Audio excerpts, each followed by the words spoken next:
Price God, hallelujah. കർത്താവ് നിങ്ങളെ ധാരാളമായി അനുഗ്രഹിക്കട്ടെ. വീണ്ടും നിങ്ങളോടൊപ്പം ദൈവവചനവുമായിട്ടായിരിക്കാൻ സ്വർഗത്തിൽ ദൈവമിടയാക്കിയതിനായി ഞാൻ ദൈവത്തെ നന്ദിയോടെ സ്തുതിക്കുന്നു. കർത്താവിന്റെ മാറാത്ത ദയയും കൃപയും കരുതലും ജീവിതത്തില് ക്രിസ്തു മുഖാന്തരം അനുഭവിക്കാൻ സാധിച്ച ഭാഗ്യമുള്ള തലമുറയാണ് നിങ്ങൾ. ഞാൻ അതേ പ്രിയപ്പെട്ടവരെ, കർത്താവിന്റെ ഓരോ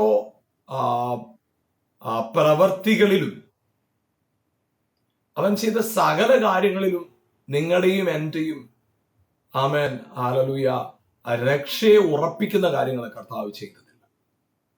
നമ്മൾ ദൈവവചനത്തിന്റെ ഉടനീളം കാണുന്ന ഉൽപ്പത്തി മുതൽ വെളിപ്പാട് വരെയുള്ള പുസ്തകങ്ങൾ നമ്മൾ വായിക്കുമ്പോൾ മനുഷ്യന്റെ സൃഷ്ടി മുതൽ മനുഷ്യന്റെ വീഴ്ചയും മനുഷ്യന്റെ വീണ്ടെടുപ്പും നിത്യതയും ഉറപ്പാക്കുന്നതാണ് ഈ പുസ്തകം. ബൈബിളിലെ ദൈവവചനത്തിൽ നിന്ന് അതാണ് നമ്മൾ മനസ്സിലാക്കുന്നത്. അപ്പൊ നമുക്ക് അത് ഒരു മാനവരാശിയുടെ അല്ലെങ്കിൽ മാനവ ചരിത്രം എന്നത് മനസ്സിലാക്കുന്നതിനപ്പുറത്ത് എന്റെ വ്യക്തിപരമായ ചരിത്രമായിട്ട് ദൈവവചനത്തെ കാണുമ്പോൾ അവിടെയാണ് എന്റെ ജീവിതത്തിനകത്ത് കർത്താവിന് വേണ്ടി കൊതിക്കാനുള്ളൊരു എന്താ പറയുക, നമുക്കൊരു ആർജവം ഉണ്ടാകുന്നത്, സന്തോഷം ഉണ്ടാകുന്നത്. പ്രിയപ്പെട്ട ദൈവവചനത്തിൽ നമ്മളോട് പറയുന്നൊരു കാര്യം ഇതാണ്: ദൈവത്തെ സ്നേഹിക്കുന്നവർക്ക് നിർണയപ്രകാരം വിളിക്കപ്പെട്ടവർക്കും സകലതും നന്മയ്ക്കാക്കിക്കൂടി വ്യാപരിക്കും.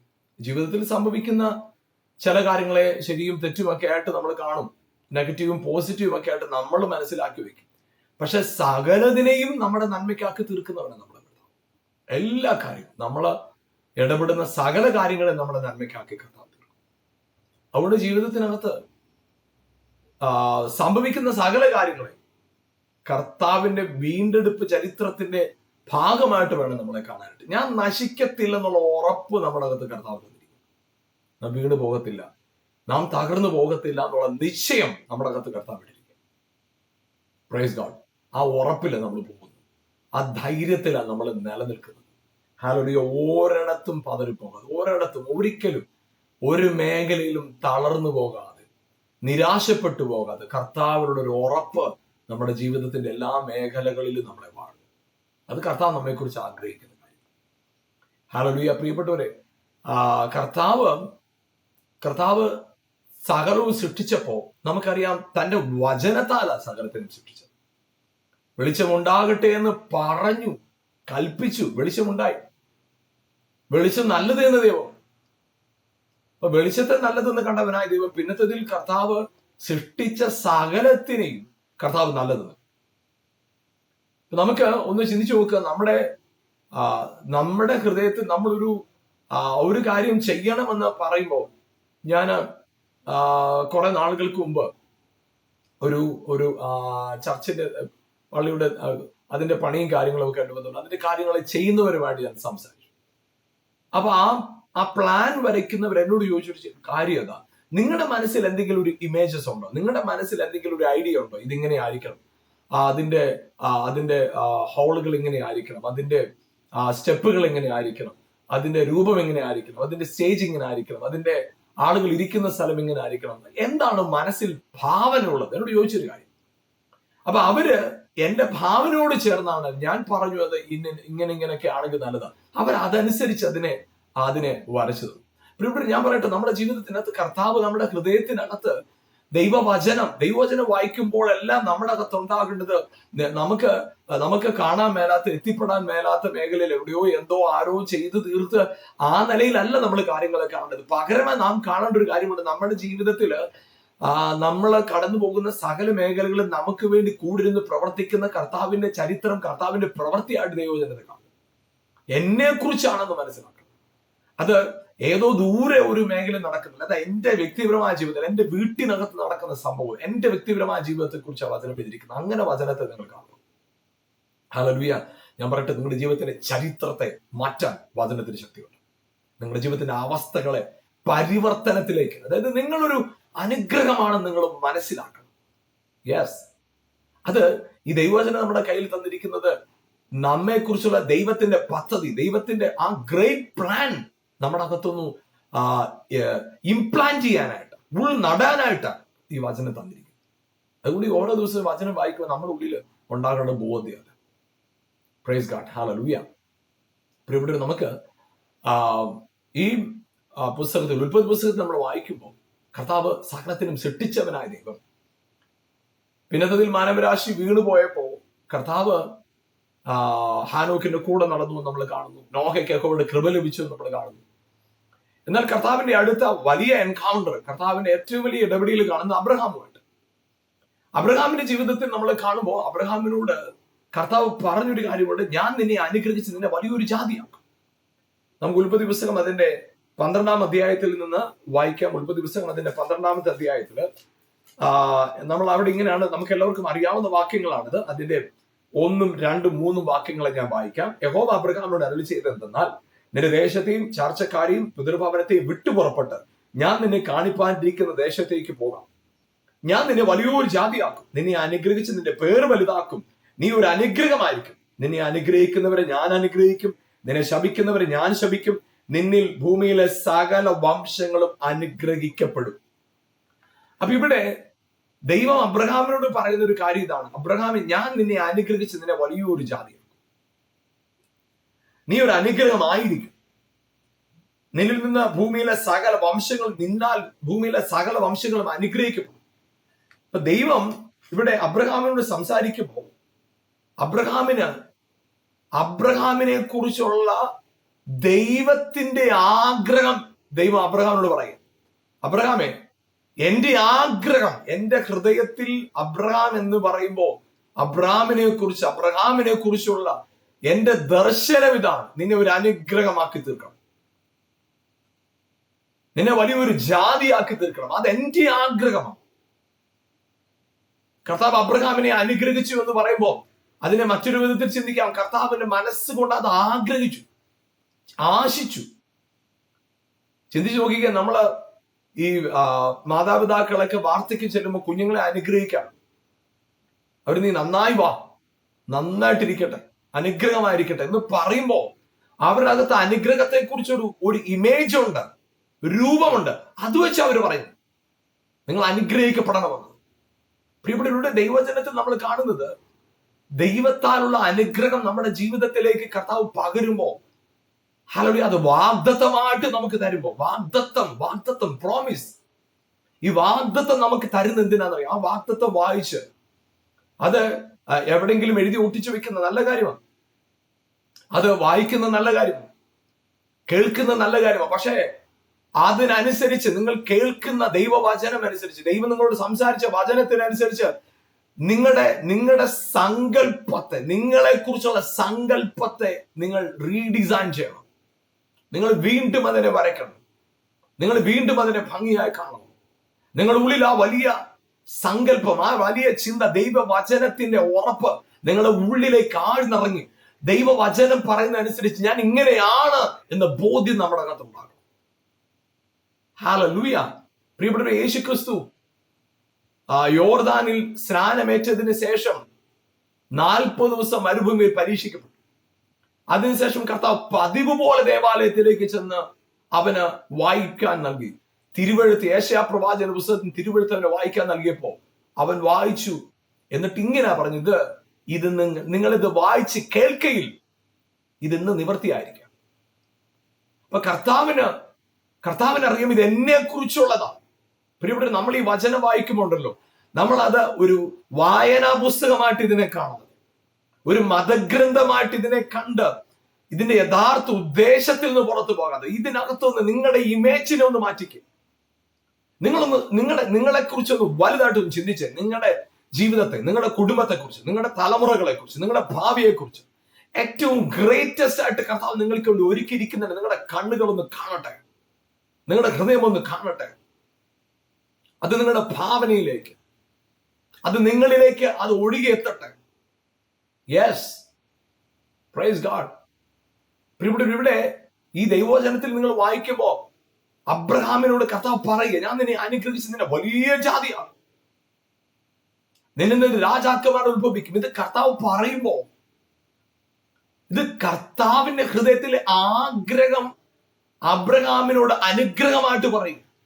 ഇത് കർത്താവിന്റെ ഹൃദയത്തിലെ ആഗ്രഹമാണ് നമ്മുടെ മേൽ കിടക്കുന്ന അനുഗ്രഹം. അതേ പ്രിയപ്പെട്ട ഒരു ഹല്ലേലൂയ, നിങ്ങൾ ദൈവവചനം വായിക്കുമ്പോൾ നിങ്ങളുടെ ജീവിതത്തിന് ഇപ്പോഴത്തെ സാഹചര്യങ്ങൾ നിങ്ങൾ കണ്ടിട്ട് എന്റെ ഗതി ഇതൊക്കെ, ഇനി ഞാൻ രക്ഷപ്പെടാൻ പോകുന്നില്ല, എനിക്ക് എന്റെ സാഹചര്യം ഇങ്ങനെ, അങ്ങനെ നിങ്ങളെ കുറിച്ച് നെഗറ്റീവായിട്ട് ചിന്തിച്ച് നിങ്ങളുടെ ജീവിതത്തിന്റെ സാഹചര്യങ്ങളെ ഒരു പ്രതിസന്ധിയിലേക്ക് തള്ളിവിടാതെ നിങ്ങളുടെ അകത്തൊരു ധൈര്യം ഉണ്ടാകട്ടെ, നിങ്ങളുടെ അകത്തൊരു ഉറപ്പുണ്ടാകട്ടെ. എന്റെ ദൈവം എന്നെ വിളിച്ച വിളിയുടെ പുറകില് ദൈവത്തിന് ഒരു വലിയ പദ്ധതിയുണ്ട്. ആ വലിയ പദ്ധതിയുടെ അകത്താണ് ഞാൻ നിൽക്കുന്നത്. അബ്രഹാമിന്റെ ജീവിതത്തിൽ കർത്താവ് ഒരു ദർശനം കൊടുക്കുക. നീ ഒരു അനുഗ്രഹമായിരിക്കുമെന്ന് അബ്രഹാമിനോട് പറഞ്ഞപ്പോൾ മുതൽ അബ്രഹാമിന്റെ അകത്ത് ഭാവന മാറാൻ തുടങ്ങി, അവന്റെ ചിന്താഗതികൾ മാറാൻ തുടങ്ങി, അബ്രഹാമിന്റെ ജീവിത സാഹചര്യങ്ങൾ മാറി. അപ്പൻ മരിച്ചുപോയി, ജ്യേഷ്ഠൻ മരിച്ചുപോയി. അങ്ങനെ ജീവിതത്തിനകത്ത് പ്രയാസത്തിലൂടെ കടന്നു പോകുന്ന ഒരു വ്യക്തി. പക്ഷെ ഇപ്പോ ആ പ്രയാസത്തിനപ്പുറമായി ദൈവം തന്ന വാഗ്ദത്തം അവനകത്ത് വർക്ക് ചെയ്യാൻ തുടങ്ങി. അവനൊക്കെ ദൈവ ശബ്ദം കേട്ടിട്ട് പ്രതികരിച്ചു, ഇറങ്ങി വന്നു. നമ്മൾ അബ്രഹാമിനെ കുറിച്ച് കാണുന്നതാണ്, അബ്രഹാം അനുഗ്രഹിക്കപ്പെട്ടു. അബ്രഹാം ഏറ്റവും വർദ്ധിക്കുന്ന സാഹചര്യമാണ് നമ്മൾ അവിടെ കാണുന്നത്. അബ്രഹാമിനെ കർത്താവ് എല്ലാ നിലയിലും വർദ്ധിപ്പിച്ചു. അതിന്റെ 13-ാം അധ്യായത്തിന്റെ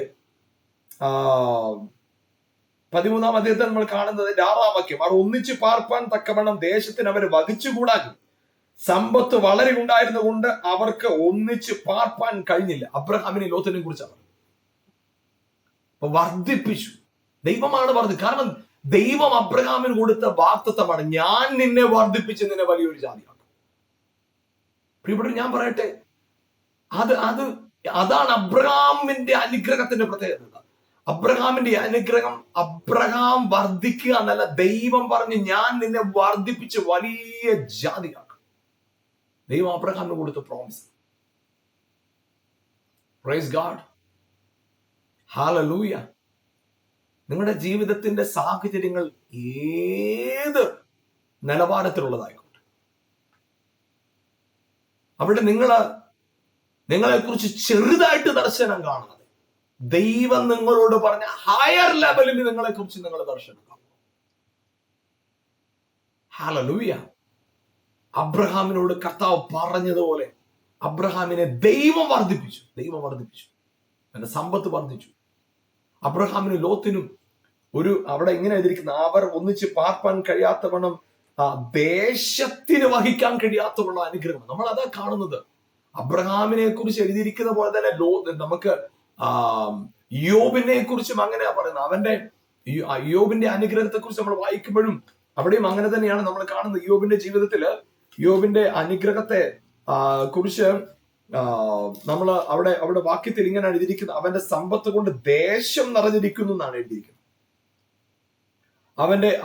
അവന്റെ സമ്പത്ത്, അതിന്റെ 10-ാമത്തെ വാക്യം, യോബിന്റെ പുസ്തകം 1-ാം 10-ാം വാക്യം, നീ അവനും അവന്റെ വീട്ടിനും അവനുള്ള സകലത്തിനും ചുറ്റും വേലി കെട്ടിയല്ലോ, നീ അവന്റെ പ്രവൃത്തി അനുഗ്രഹിച്ചിരിക്കുന്നു, അവന്റെ മൃഗസമ്പത്ത് ദേശത്ത് പെരുകിയിരിക്കുന്നു. ദേശത്ത്.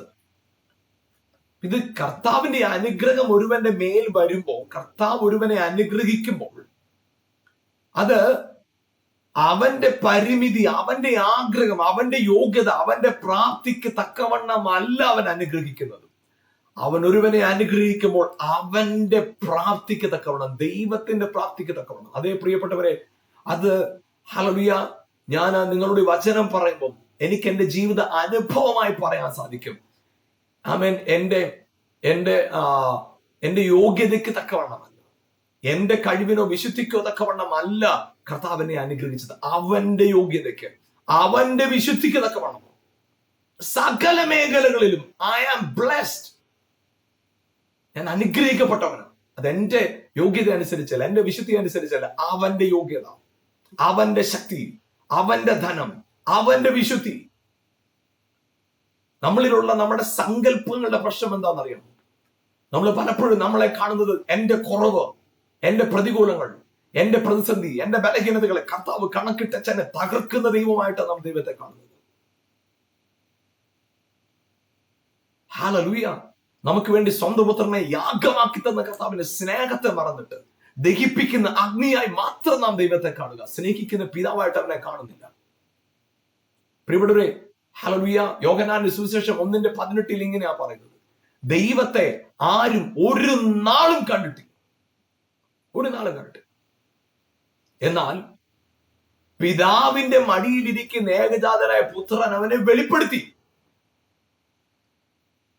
അപ്പം ദൈവം, നമുക്കറിയാം, ദൈവം എന്ന് കേൾക്കുമ്പോ സൃഷ്ടിതാവാണ്, അനുഗ്രഹിക്കുന്നവനാണ് എന്ന് പറയുമ്പോൾ തന്നെ ദൈവത്തെ കുറിച്ചുള്ള ഒരു പേടി മനുഷ്യന്റെ അകത്തുണ്ട്. ദൈവം ശിക്ഷിക്കും, തെറ്റ് ചെയ്താൽ ദൈവം ശിക്ഷിക്കും, അനീതി ചെയ്താൽ ദൈവം ശിക്ഷിക്കും.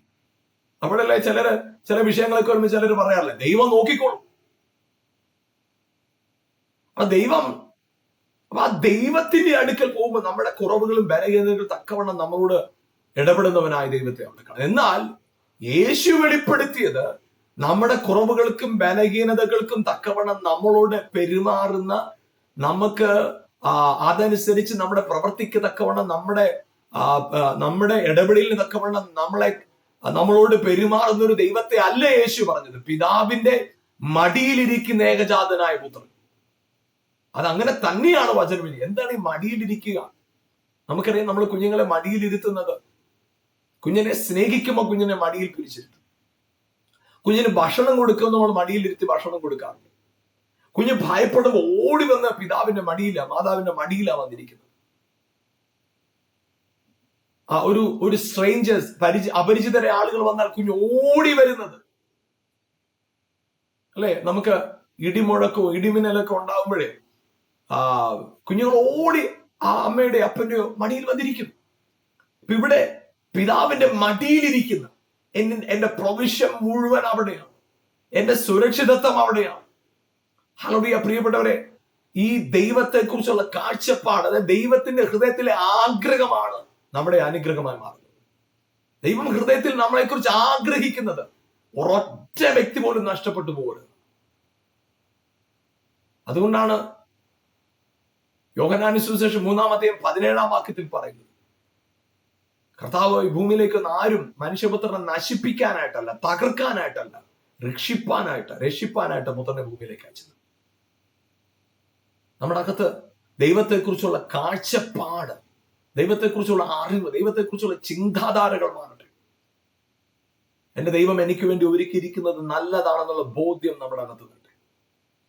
നിരാശകളും ഭാരങ്ങളും തകർച്ചകളും എല്ലാം ഹൃദയത്തിൽ നിന്ന് മാറിപ്പോകട്ടെ. അകത്ത് വലിയ confidence, yes my God is there for me, എന്റെ ദൈവം അവിടെ എനിക്കായിട്ടുണ്ടെന്നുള്ള ബോധ്യം എന്റെ അകത്ത് വരട്ടെ. ഇന്ന് പ്രിയപ്പെട്ടവർ, നിങ്ങളുടെ സാഹചര്യം എന്തുമാകട്ടെ, ഹല്ലേലൂയ, കർത്താവിന് നിങ്ങളെ കുറിച്ചുള്ള പദ്ധതി, കർത്താവ് നിങ്ങളെ കുറിച്ച് ആഗ്രഹിക്കുന്ന ആഗ്രഹമല്ലാതെ യെസ് മറ്റൊന്നും നിങ്ങളുടെ മേൽ സംഭവിക്കത്തില്ല. പ്രിയപ്പെട്ടവർ, ഞാൻ ചോദിക്കട്ടെ, നമ്മുടെ കുഞ്ഞുങ്ങളെ കുറിച്ച് നമ്മുടെ ഹൃദയത്തിൽ എന്ത് ദോഷം നമ്മൾ ആഗ്രഹിക്കും? ഇല്ല.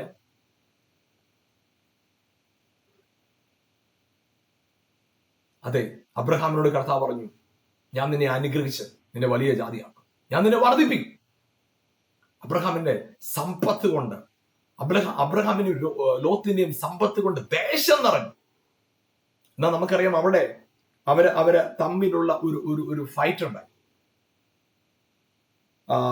ഇടയന്മാർ തമ്മിൽ ഒരു കലഹമുണ്ടായി. ലോത്തിന്റെ ഇടയന്മാരും അബ്രഹാമിന്റെ ഇടയന്മാരും തമ്മിൽ കലഹമുണ്ടായി, തമ്മിൽ വേർപിരി. അബ്രഹാമിനോട് ലോത്ത് ഈ വിവരങ്ങളെല്ലാം വന്ന് പറയും. രണ്ടുപേരും തമ്മിൽ സംസാരിച്ച് അബ്രഹാം തീരുമാനമില്ല. ലോത്ത്, നിനക്ക് ബെസ്റ്റ് നീ തെരഞ്ഞെടുത്തു. നീ ഇടത്തോട്ടെങ്കിൽ ഞാൻ വലത്തോട്ട്, നീ കിഴക്കോട്ടെങ്കിൽ ഞാൻ പടിഞ്ഞാറോട്ട്. നമ്മൾ തമ്മിൽ വഴക്കുണ്ടാകണം, സഹോദരങ്ങളാണ്, വേണ്ട വഴക്ക് വേണ്ട. ലോത്ത് യോർദാന്റെ കിഴക്കുള്ള ഭാഗം നല്ലതെന്ന് കണ്ട് അതിനെ തെരഞ്ഞെടുത്തു. കാരണം അവിടെ ഇങ്ങനെ എഴുതിയിരിക്കുന്നത്, അതിന്റെ ഉൽപ്പത്തി പുസ്തകം 13-ാം അധ്യായത്തിന്റെ 11-ാം വാക്യം, ലോത്ത് യോർദാനരികെയുള്ള പ്രദേശമൊക്കെയും തെരഞ്ഞെടുത്തു. ഇങ്ങനെ ലോത്ത് കിഴക്കോട്ട് യാത്രയെ അവർ തമ്മിൽ വേർപിരിഞ്ഞു.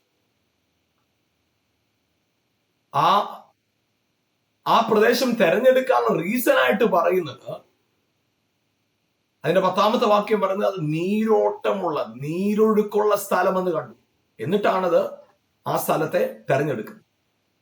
എന്നാൽ വചനത്തിൽ കാണുന്ന ഒരു കാര്യം ഇതാണ്. 14-ാം വാക്യം, ലോത്ത് അബ്രഹാമിനെ വിട്ടുപിരിഞ്ഞ ശേഷം യഹോവ അബ്രഹാമിനോട് അരുളി ചെയ്ത്, തലപൊക്കി നീ ഇരിക്കുന്ന സ്ഥലത്ത് നിന്ന് വടക്കോട്ടും തെക്കോട്ടും കിഴക്കോട്ടും പടിഞ്ഞാറോട്ടും നോക്കുക. നീ കാണുന്ന ഭൂമിയൊക്കെ ഞാൻ നിനക്ക് തരും, നിന്റെ സന്തതിക്കും ശാശ്വതമായി തരും. ഞാൻ നിന്റെ സന്തതിയെ ഭൂമിയിലെ പൊടി പോലെ ആക്കും. ഭൂമിയിലെ പൊടിയെ എണ്ണുവാൻ കഴിയുമെങ്കിൽ നിന്റെ സന്തതിയും എണ്ണാം. എന്നിട്ട് കർത്താവ് പറയുന്ന ഒരു കാര്യമാണ്, നീ ദേശത്ത് നെടുകയും കുറുകയും നടക്കുക. 17-18 വാക്യം, നിന്നെ പുറപ്പെട്ട് ദേശത്ത് നെടുകയും കുറുകയും സഞ്ചരിക്കാൻ ഞാനത് നിനക്ക് തരും, ഞാനത് നിനക്ക് തരും. ഇവിടെ നമ്മള് അബ്രഹാമിനോട് ദൈവത്തിന്റെ ഇടപെടൽ എന്ന് പറയുന്നത് വീണ്ടും അബ്രഹാമിന്റെ സങ്കല്പത്തെ തൊടുക, അബ്രഹാമിന്റെ ചിന്തകളെ തൊടുക. ദൈവം അബ്രഹാമെ, ലോത്ത് വേർപിരിഞ്ഞപ്പോ പല വിധത്തിലെ ആശയക്കുഴപ്പം നിനക്ക് ഒരുപക്ഷെ ഉണ്ടായിരിക്കും. മറ്റുള്ളവർ എന്ത് വിചാരിക്കും? ഒരുമിച്ച് തിരുന്ന സഹോദരങ്ങളല്ല, നെഫ്യൂ ആണ്. അതായത് അബ്രഹാമിന്റെ സഹോദരപുത്രനാണ് ലോത്ത്. ആ ലോത്ത് അവര് മാത്രമേ ഉള്ളായിരുന്നു. അവർ തമ്മിൽ വേർപിരിയുമ്പോൾ നാട്ടുകാരെന്ന് വിചാരിക്കും, മറ്റുള്ളവരെന്ത് പറയും? നമുക്ക് ഏറ്റവും വലിയ വിഷയമാണല്ലോ നാട്ടുകാരെന്ന് വിചാരിക്കുന്നു. ഒന്നത്. രണ്ട്, ആ ഒരു ബന്ധം, കുടുംബത്തിന്റെ ബന്ധമായിട്ട് നിൽക്കുന്ന ആ ഒറ്റ ബന്ധമാണ്, അതും ഇപ്പൊ ഇല്ലാതായി. 3, ഏറ്റവും സമൃദ്ധമുള്ള സ്ഥലം, സമൃദ്ധിയുള്ള സ്ഥലം ലോത്ത് തിരഞ്ഞെടുത്തു. ഇതെല്ലാം ഒരുപക്ഷെ അബ്രഹാമിന് തലകുനിച്ചിരിക്കാൻ, നിരാശപ്പെടാനായിട്ട് കാരണങ്ങളിൽ ഒന്നായിരിക്കാം, കാരണങ്ങൾ പലതുണ്ടായിരിക്കാം. പക്ഷേ ആ ഒരു നിമിഷം ദൈവം അബ്രഹാമിനോട് പറഞ്ഞു, അബ്രഹാം, ഇത് നീ തല കുനിഞ്ഞിരിക്കാനുള്ള സമയമല്ല, നീ തല ഉയർത്തി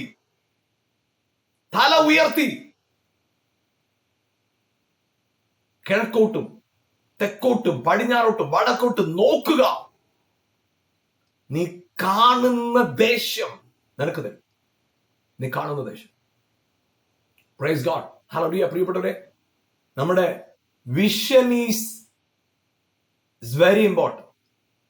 നമ്മുടെ കാഴ്ചപ്പാട് വളരെ പ്രാധാന്യം അർഹിക്കുന്നു. നമ്മുടെ ചിന്തകൾ, നമ്മുടെ അകത്ത്, നമ്മളെ പല മേഖലകളിലും പിശാച് നിരാശയും ഭാരമൊക്കെ ഇട്ട് നമ്മളെ ഒടുക്കാൻ നോക്കുമ്പോൾ നമ്മുടെ ഉള്ളിൽ നിന്ന് ദൈവ ആത്മാവിന്റെ ഗർജന ശബ്ദത്തിൽ പറയാൻ സാധിക്കണം, എന്റെ അകത്ത്, ആമേൻ, ഹല്ലേലൂയ, ഒരു ദർശനം കിടപ്പുണ്ട്. ആ ദർശനം ഞാൻ പ്രാപിച്ചിരിക്കും. അതിന്റെ ചുറ്റുപാടുകൾ മുഴുവൻ അതിന് അനുകൂലമായിട്ട് എന്റെ ദൈവം തീർത്തിരിക്കുക. ഞാനിപ്പോൾ നിൽക്കുന്നത് എന്റെ ദർശനത്തിന്റെ വഴിയിലാണ്. എന്നെ വിളിച്ച വിളിയിലേക്കുള്ള ഓട്ടത്തിലാണ് ഞാൻ. ഹല്ലേലൂയ. അബ്രഹാമിനോട് കർത്താവ് പറഞ്ഞ കാര്യമാണ്, നീ ദേശത്തെ ഒന്ന് കണ്ടേ, ഐ വിൽ ഗിവ് യു, ഞാൻ നിനക്കത് തരും, ഞാൻ നിനക്കത് തരും. പ്രിയപ്പെട്ടവർ, നിങ്ങളുടെ ജീവിതത്തിനകത്ത് നിങ്ങൾ എവിടെയെങ്കിലും തലകുനിച്ചിരിക്കുകയാണ്, ദർശനമില്ലാത്തവരായിട്ടിരിക്കുകയാണ്, ഹ്രസ്വദൃഷ്ടിയായിട്ടിരിക്കുകയാണ്, കർത്താവ് പറയുക, ആ ചെറിയ കാഴ്ചപ്പാടൊന്ന് വിട്ടിട്ട് തല ഉയർത്തി ശ്രേഷ്ഠമായതിനൊന്ന് കണ്ടേ, അല്പം ദൂരമേ കാര്യങ്ങളെ കണ്ടേ, നിനക്ക് വേണ്ടി ഐ വിൽ ഡു, ഞാനത് ചെയ്തു തരും, ഞാനത് ചെയ്തു തരും. അബ്രഹാമിനോട് ദൈവം ഇടപെടുന്നത് അവന്റെ ഹൃദയത്തിലെ ചിന്താഗതികളെ മാറ്റുന്ന നിലയിൽ കർത്താവ് ഇടപെടുക. ഞാൻ നിങ്ങളോട് പറയട്ടെ, യേശുവിനെ ക്രൂശിൽ പരസ്യമായി നിർത്തിയത് എന്തിനാണെന്നറിയാമോ? അവനെ ലജ്ജിപ്പിക്കാനല്ല, നിങ്ങളുടെ ലജ്ജ മാറ്റാനായിട്ടാണ്. അവനെ പരസ്യമായി നിർത്തിയത് നിങ്ങൾ പരസ്യമായി ധൈര്യത്തോടെ നടക്കാനായിട്ടാണ്. നിങ്ങൾ ഒരു കാരണവശാലും നിങ്ങളുടെ അകത്ത് കുറ്റബോധവും തകർച്ചയും പ്രതികൂലങ്ങളുടെയും ചിന്ത നിങ്ങളെ വാഴാതിരിക്കാനായിട്ടാണ് അവനെ പരസ്യമായി നിർത്തിയിരിക്കുന്നത്. യെസ്, ഇവിടെ നിങ്ങളകത്തെ ചിന്തകളൊന്ന് മാറ്റാം. ലോത്ത് കിഴക്ക് തെരഞ്ഞെടുത്ത് കഴിഞ്ഞു, പക്ഷേ അവൻ തെരഞ്ഞെടുത്തതാകട്ടെ, അവൻ പിടിച്ചടക്കിയതാകട്ടെ, നിന്റെ ദർശനം മാറിയാൽ സീനിയോറിറ്റിയുടെ പ്രശ്നമല്ല, നിന്റെ ദർശനമാണ് വലുത്. മുമ്പേ പോയവനാണല്ലോ ലോത്ത്, ആദ്യവിടെ ബാധകമല്ല നിന്റെ ദർശനം, നിന്റെ കാഴ്ചപ്പാട്. പ്രിയപ്പെട്ടവരെ, ഹല്ലേലൂയ. ആത്മാവ് വരുമ്പോ അവൻ യൗവനക്കാർക്കുണ്ടാകുന്ന പ്രത്യേകതയെ കുറിച്ച് പറയുന്ന കാര്യമാണ്, നിന്റെ യൗവനക്കാർ ദർശനങ്ങളെ കാണും. ദർശനങ്ങളെ കാണാമോ? നിങ്ങൾ കാണുന്ന ദർശനത്തെ അവൻ നിവർത്തിക്കും, അവൻ നിവർത്തിക്കും. തല ഉയർത്തി നോക്കുക, ദർശനങ്ങളെ കാണുക. വലിയ കാര്യങ്ങളെ കർത്താവ് നിങ്ങളുടെ ജീവിതത്തിൽ ചെയ്യുവാൻ ശക്തനാണ്. നിങ്ങളുടെ അകത്തുള്ള ആ ഇടുങ്ങിയ കാഴ്ചപ്പാടുകളൊന്ന് മാറ്റാമോ? എന്നെ വർദ്ധിപ്പിക്കുന്ന ദൈവമാണ് എന്റെ ദൈവം എന്നുള്ള ബോധ്യമകത്തേക്ക് കൊണ്ടുവരാമോ? നിങ്ങളുടെ ദർശനം വലുതാകട്ടെ, വിശാലമാകട്ടെ. നമുക്ക് ഒരുമിച്ച് പ്രാർത്ഥിക്കാം. ഹല്ലേലൂയ. ഞങ്ങളുടെ നല്ല കർത്താവേ, അനുഗ്രഹീതമായ സമയത്തിനായിട്ട് ഞങ്ങൾ അങ്ങേക്ക് നന്ദി പറയുന്നു. കർത്താവേ, എന്നെ കണ്ടുകൊണ്ടിരിക്കുന്ന പ്രിയപ്പെട്ടവരുടെ ജീവിതത്തിൽ മേൽ കർത്താവിന്റെ വലിയ സാന്നിധ്യം ഇപ്പോൾ തന്നെ വെളിപ്പെടുമാറാകട്ടെ. നിന്റെ മഹത്വം വെളിപ്പെടട്ടെ, നിന്റെ ജീവൻ വെളിപ്പെടട്ടെ. കർത്താവ് ഇപ്പോൾ തന്നെ എല്ലാ പ്രതിസന്ധികളും എല്ലാ പ്രതികൂലങ്ങളും യേശുവിന്റെ നാമത്തിൽ ഉടച്ചു കളയുന്ന കർത്താവ്, അവിടെ അകത്ത് കയറിക്കൊണ്ടിരിക്കുന്ന ഇടുങ്ങിയ ചിന്താഗതികൾ മാറട്ടെ. സാഹചര്യങ്ങൾ കൊണ്ട്, അനുഭവങ്ങൾ കൊണ്ട്, കഴിഞ്ഞ നാളുകളുടെ ജീവിതത്തിലെ അനുഭവം കൊണ്ട്, ചുറ്റുപാടുകൾ, ആളുകൾ വെല്ലുവിളിച്ചത് കൊണ്ട്, സമ്മർദ്ദങ്ങൾ കൊണ്ട്, ആമേൻ, കേട്ടതായ ചില നെഗറ്റീവായ വാക്കുകൾ കൊണ്ട്, ആളുകളും മനുഷ്യരും അഭിഷിക്തന്മാരോ കൂട്ടുകാരോ ആത്മീയരോ അനാത്മീയരോ ആരിൽ നിന്നൊക്കെയോ കേട്ട നെഗറ്റീവ് വാക്കുകൾ, ശാപത്തിന്റെ വാക്കുകൾ, കോപത്തിന്റെ വാക്കുകൾ, അങ്ങനത്തെ വാക്കുകൾ കേട്ടിട്ട് അത് നിമിത്തം ഇടുങ്ങിപ്പോയി അവർ കൂട്ടമായി നിൽക്കുന്നത് കണ്ട് ഭാരപ്പെട്ട് അനീതി, അവർക്ക് വിരോധമായി നടക്കുന്ന അനീതി കണ്ട് അകത്ത് ഞരങ്ങുന്നവർക്ക് പ്രാർത്ഥിക്കുന്നു. ഇപ്പോൾ തന്നെ യേശുവിന്റെ നാമത്തിൽ നിന്റെ പ്രവൃത്തി വെളിപ്പെടട്ടെ കർത്താവേ. ചുറ്റുപാടുകളിൽ അവർക്ക് വിരോധമായി നിൽക്കുന്ന അത്രയും ശബ്ദവും കീഴടങ്ങട്ടെ. അധികാരത്തോടെ നിങ്ങളുടെ മഹത്വം വെളിപ്പെടട്ടെ കർത്താവ്. കർത്താവിന്റെ മഹത്വമുള്ള കരങ്ങളിലേക്ക് അവരെ ഏൽപ്പിക്കുന്നു കർത്താവ്. പ്രത്യേകിച്ച് കർത്താവ്, അവർ കേട്ട നെഗറ്റീവ് റിപ്പോർട്ട് അവരെ രോഗത്തിന്റെ പടുകുഴിയിൽ ഇറക്കിയിട്ടിരിക്കുന്നെങ്കിൽ അവരെഴുന്നേൽക്കട്ടെ, ഫലം കായ്ക്കട്ടെ, ഫലം പുറപ്പെടുവിക്കട്ടെ, അനുഗ്രഹമായി അവർ തീരട്ടെ കർത്താവ്. അതാ അങ്ങനെ അവരെ അനുഗ്രഹത്തിൽ വർദ്ധിപ്പിക്കാൻ, അനുഗ്രഹത്തിൽ വസിക്കാനായിട്ട് അവരെ ഞങ്ങളുടെ കരങ്ങളിൽ ഏൽപ്പിക്കും. കുടുംബങ്ങളായി, വ്യക്തികളായിട്ട് നാഥ അവരെ അനുഗ്രഹിക്കണമെന്ന് പ്രാർത്ഥിക്കുന്നു, ഉയർത്താമെന്ന് പ്രാർത്ഥിക്കുന്നു, മാനിക്കണമെന്ന് പ്രാർത്ഥിക്കുന്നു കർത്താവ്. ഇതുവരെയും അവിടുന്ന് കരുതിയ വിധങ്ങൾക്കായി സ്തോത്രം, നടത്തിയ വിധങ്ങൾക്കായി സ്തോത്രം. തുടർന്ന് പരിപാലിക്കണം. എല്ലാ നന്മകളാലും കർത്താവ് നിറച്ചു കഴിഞ്ഞതിനായിട്ട് നന്ദി. യേശുവിൻ നാമത്തിൽ തന്നെ പിതാവേ, amen, amen, amen. Praise God. Hallelujah. നിങ്ങൾ കർത്താവിനാൽ അനുഗ്രഹിക്കപ്പെട്ടവരാണ്. ഞാൻ വീണ്ടും പറയാം, കർത്താവിന്റെ ആഗ്രഹമാണ് നിങ്ങളുടെ അനുഗ്രഹം. അതുകൊണ്ട് അനുഗ്രഹിക്കപ്പെട്ടവരാണെന്നുള്ള ബോധ്യത്തിൽ നിൽക്കുക. ഈ പ്രോഗ്രാം കാണാനായിട്ട് നിങ്ങൾ സമയം കണ്ടെത്തിയത് വളരെ സന്തോഷം. നിങ്ങൾ ഈ പ്രോഗ്രാമിന് വേണ്ടി പ്രാർത്ഥിക്കണം. അതോടൊപ്പം തന്നെ ഈ പ്രോഗ്രാം മറ്റുള്ളവർക്ക് പരിചയപ്പെടുത്തുകയും ചെയ്യാം. കർത്താവ് നിങ്ങളുടെ ഹൃദയത്തിലെ ആഗ്രഹങ്ങളെല്ലാം നിങ്ങൾക്ക് തന്നു നിങ്ങളെ അസാധാരണമായ നിലയിൽ മാനിക്കട്ടെ. യെസ്, നിങ്ങളൊരു അനുഗ്രഹമാണ്. ഇപ്പോഴത്തെ സാഹചര്യങ്ങളെ നോക്കി നിരാശപ്പെടരുത്. നിങ്ങൾ അനുഗ്രഹിക്കപ്പെട്ടവരാണെന്ന് നിങ്ങളോട് തന്നെ പറയുക. അതിൽ വളർന്നു വരിക, വർദ്ധിക്കുക. God bless you. ആമേൻ.